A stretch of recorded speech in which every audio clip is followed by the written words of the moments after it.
दोस्तों, सैनिक समाचारों में आपका हार्दिक स्वागत है। सबसे पहले मैं बात करता हूं जनरल मानेकशॉ साहब की। एक बात कही, हम रहें या ना रहें, हमारी वर्दी का गौरव हमेशा रहेगा। हम रहें या ना रहें, हमारी इस वर्दी का गौरव हमेशा रहेगा। इसलिए हम फौजी हैं, हमें फौजी बने रहना है, चाहे हम रिटायर्ड हो जाते हैं, और हम वो काम करेंगे जिसमें सेना की छवि और ऊपर बढ़े। हमें वर्दी का मान सम्मान करते रहना चाहिए। खबरें करते हैं हेडलाइंस में बात करूंगा। प्रधानमंत्री जी की एक भूल से कई हुई शहादतें, माननीय गृह मंत्री ने संसद में दिया बयान और हंगामा हो गया शुरू। पेंशनर्स का बोझ है सरकार के ऊपर, वित्त मंत्री का बयान सुनकर हो जाओगे हैरान। और ओआरओपी की चौथी किस्त भी रुकेगी, कर लो ये काम। खबर करते विस्तार से। सबसे पहले मैं बात करूंगा माननीय प्रधानमंत्री जी की कौन सी बड़ी भूल थी जिसमें आज हम भुगत रहे हैं और हजारों लोगों का शहादत और बलिदान हुआ है। और ये माननीय गृह मंत्री अमित शाह ने संसद में, लोकसभा में ये बयान दिया है कि हमारी सेना जीत रही थी। 2 दिन पहले सीज फायर का उन्होंने आदेश दे दिया। नहीं ये कश्मीर न समस्या होती और न पाकिस्तान ऑक्युपाई कश्मीर होता, ये कश्मीर हमारा होता। फील्ड मार्शल सैम मानेकशॉ तब डायरेक्टर ऑफ मिलिट्री ऑपरेशंस थे। उन्होंने एक जगह पे कहा है कि कबीलाई हमलावर आक्रामक और लूट मचा रहे थे, तब चर्चा में ही व्यस्त थे। मैं व्यक्ति का नाम देना नहीं चाहता वरना खड़े हो जाएंगे।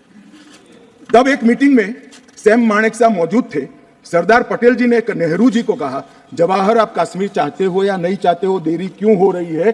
तब जाकर सेना भेजने का निर्णय हुआ है। जैसा कि उन्होंने जनरल मानेकशॉ साहब ने कहा था कि कबीलाई श्रीनगर पर हमला कर रहे थे और यहां पर हमारे प्रधानमंत्री मीटिंग में व्यस्त थे। जब हमने कहा कि क्या करना चाहते हो तो सरदार वल्लभ भाई पटेल ने कहा, नेहरू जी आपको कश्मीर चाहिए या आप मजाक कर रहे हो? ये सारी बातें जैसे ही संसद में हुआ तो संसद में हुआ हंगामा और ये बहस हो रही थी आर्टिकल 370 को लेकर, जिस तरह सुप्रीम कोर्ट ने इसके ऊपर आदेश दिया है। आप दोनों वीडियो देखिए और दोनों वीडियो पर क्या हंगामा हुआ। उन्होंने सीधा सीधा कहा है कि ये जो कश्मीर समस्या, ये प्रधानमंत्री जी की देन है। ये तो उनकी ये भूल न होती तो पाकिस्तान ऑक्युपाई कश्मीर भी हमारा होता और इतने जितने हजारों हमारे सैनिक शहीद हुए हैं इस तरीके का न होता, और ना ही इसके ऊपर इतना बड़ा किसी भी सरकार को हस्तक्षेप करना पड़ता। ये भारत का एक अभिन्न अंग था और रहेगा। दोस्तों, बढ़ते हैं अगली खबर की तरफ। पेंशनर्स का बोझ है सरकार के ऊपर, वित्त मंत्री से पूछा गया सवाल।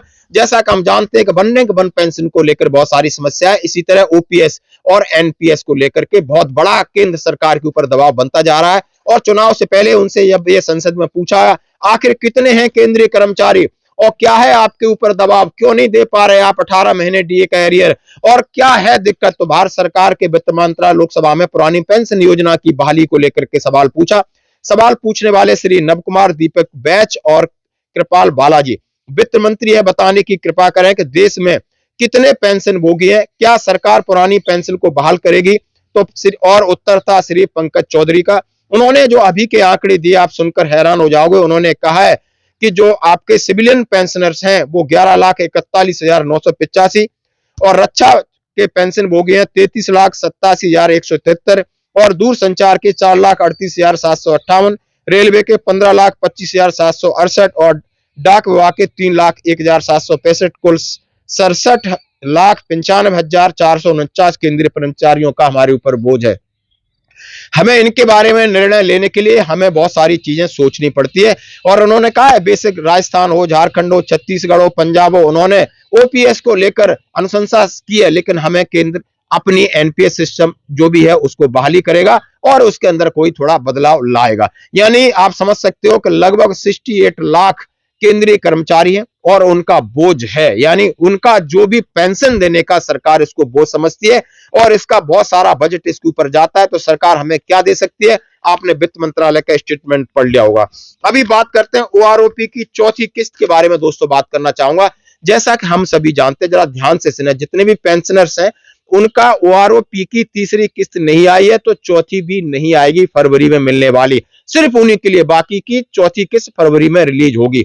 अब उन्होंने क्या काम करना है? उन्होंने ये काम करना है, जब तीसरी किस्त नहीं आ रही, पीसीडीए में कल हमारी बात हुई, उन्होंने कहा है कि इन लोगों का सीट रोल चेंज हुआ है, यानी ये इस पर्स में रिसेंटली माइग्रेट हुए हैं तो इनका जो डाटा है हमारे पास नहीं है और इनकी जितनी ओआरओपी किस्तें हैं वो पहले जैसे 1-2 मिली वहीं से मिलेगी। इसके लिए इनको सीपी ग्राम पे कंप्लेन करनी होगी या पीसीडीए की साइड में आप कंप्लेन करिए, आप अपने डॉक्यूमेंट अपलोड करिए कि हमारी OROP 3 की किस्त आपकी क्रेडिट नहीं हुई है। उनको वर्बली फोन करने से कुछ नहीं होगा, इसी तरह की उन्होंने हिदायत दी है, नहीं तो आपकी चौथी किस्त भी नहीं आएगी। आज की खबरों में इतना ही, बने रहिए हमारे साथ। जय हिंद। नहीं समझा सकता कि वास्तविकता क्या है। हमें समझना चाहिए कि 42,000 लोग मारे गए हैं। क्यों मारे गए? सवाल हिंदू मुस्लिम का नहीं है। इनसे ज्यादा मुसलमान गुजरात में है, कश्मीर से ज्यादा मुसलमान उत्तर प्रदेश में है, कश्मीर से ज्यादा मुसलमान बिहार में है, कश्मीर से ज्यादा मुसलमान आसाम में है। क्यों वहां अलगाववाद नहीं हुआ? क्यों वहां टेररिज्म नहीं हुआ? बाउंड्री का भी सवाल नहीं है साहब। कई ऐसे राज्य हैं, राजस्थान की बाउंड्री भी पाकिस्तान से लगती है, गुजरात की बाउंड्री भी पाकिस्तान से लगती। क्यों हुआ? क्योंकि धारा 370 अलगाववाद को बल देती थी और अलगाववाद के कारण आतंकवाद खड़ा हुआ। ये समझना ही नहीं था। एक गलत फैसला हो जाता है, कितने भी बड़े आदमी से हो सकता है, किसी भी पार्टी से भी हो सकता है, मगर जब इतिहास सिद्ध कर दे, समय सिद्ध कर दे ये फैसला गलत है, देश के हित में वापिस आना चाहिए। अभी भी मैं कहता हूं, वापिस आइए, वरना जितने बचे हो इतने भी नहीं बचोगे। अगर अभी भी इस फैसले को चिपक कर रहना चाहते हो तो देश की जनता देखती है, 2024 में 2-2 हाथ भी हो जाएंगे और जनता का परिणाम भी आ जाएगा और मोदी जी तीसरी बार प्रधानमंत्री